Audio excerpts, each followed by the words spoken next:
नमस्कार, news 21 express में आपका स्वागत है। आइए नजर डालते हैं आज की ताजा तरीन खबरों पर। मोदी कैबिनेट का बड़ा फैसला, खरीफ फसलों के एमएसपी को दी मंजूरी। 2022 व 23 सीजन के लिए खरीफ फसलों की एमएसपी को मंजूरी दी गई है। फिलहाल 2021 व 22 के लिए धान का एमएसपी 1940 रुपये प्रति क्विंटल।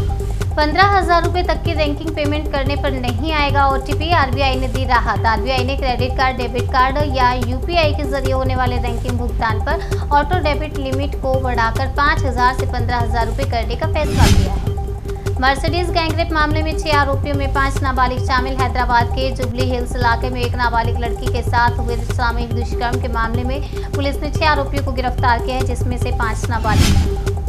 पिछले 24 घंटे में कोरोना के 5,233 नए मामले आए सामने। भारत में पिछले 24 घंटों में कोरोना के 5,233 नए मामले सामने आए हैं। इस दौरान 3,345 लोग डिस्चार्ज हुए, तो वहीं कोरोना से 7 लोगों की मौत हो गई।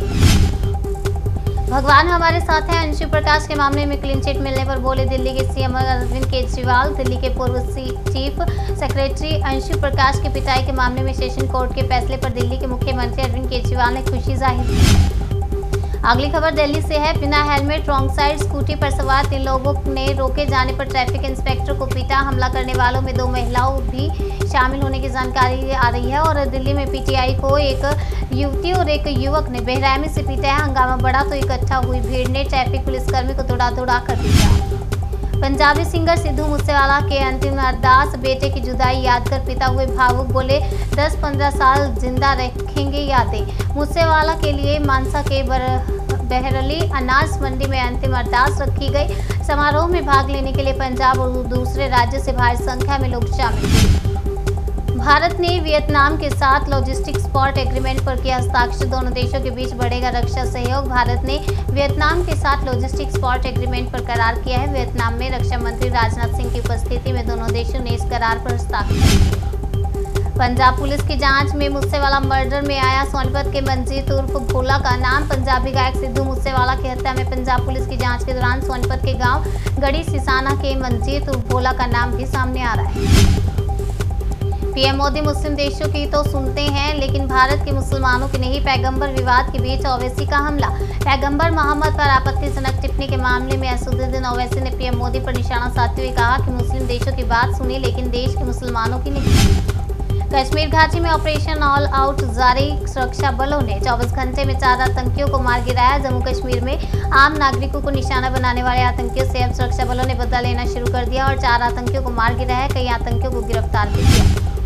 दिल्ली के जहांगीरपुरी में फिर हुआ पथराव। कई गाड़ियों में तोड़फोड़, 2 आरोपी गिरफ्तार। पुलिस ने दी ये जानकारी। दिल्ली के जहांगीरपुर इलाके में कल रात पत्थरबाजी की घटना सामने आई। गाड़ियों पर किया गया पथराव। इलाके में तनावपूर्ण माहौल। भारत से बदला लेने की धमकी पर बोले नरोत्तम मिश्रा। अलकायदा कायदे में रहेगा तो फायदे में रहेगा। मध्य प्रदेश के गृह मंत्री नरोत्तम मिश्रा ने आतंकी संगठन को चेतावनी देते हुए कहा कि नामो निशान मिट जाता है। देश के ऊपर हमला करने की सोचना नहीं। नरेंद्र मोदी जी पीएम की कुर्सी पर बैठे।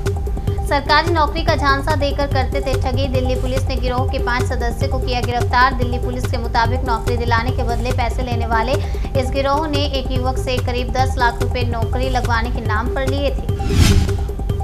पैगंबर पर विवादित टिप्पणी मामले में अलकायदा की भारत को धमकी। दिल्ली मुंबई में आत्मघाती हमले को तैयार। आतंकवादी संगठन अलकायदा ने भारत को धमकी देते हुए कहा है कि वे पैगंबर की गरिमा के लिए लड़ने को तैयार हैं।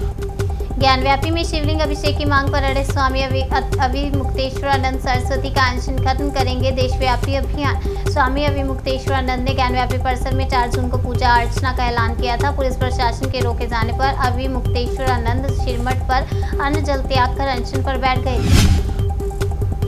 रामबन में बनेगा जम्मू का सबसे बड़ा ट्यूलिप गार्डन। 5 एकड़ में फैला होगा बगीचा। रामबन में जम्मू का सबसे बड़ा ट्यूलिप गार्डन बनेगा। इसको लेकर कई अधिकारियों ने सनासर का दौरा किया है। ये गार्डन अगले साल तक बनने की उम्मीद है। अलकायदा की धमकी पर नकवी का जवाब। ये संगठन मुसलमानों के लिए हिफाजत नहीं मुसीबत। नुपुर शर्मा मामले पर अलकायदा ने भारत को धमकी दी, जिसके जवाब में केंद्रीय मंत्री मुख्तार अब्बास नकवी ने कहा कि ये संगठन मुसलमानों की हिफाजत नहीं बल्कि मुसीबत है। न्यूज़ 21 एक्सप्रेस में आज के लिए फिलहाल इतना ही। तब तक के लिए बने रहिए हमारे साथ और देखते रहिए न्यूज़ 21।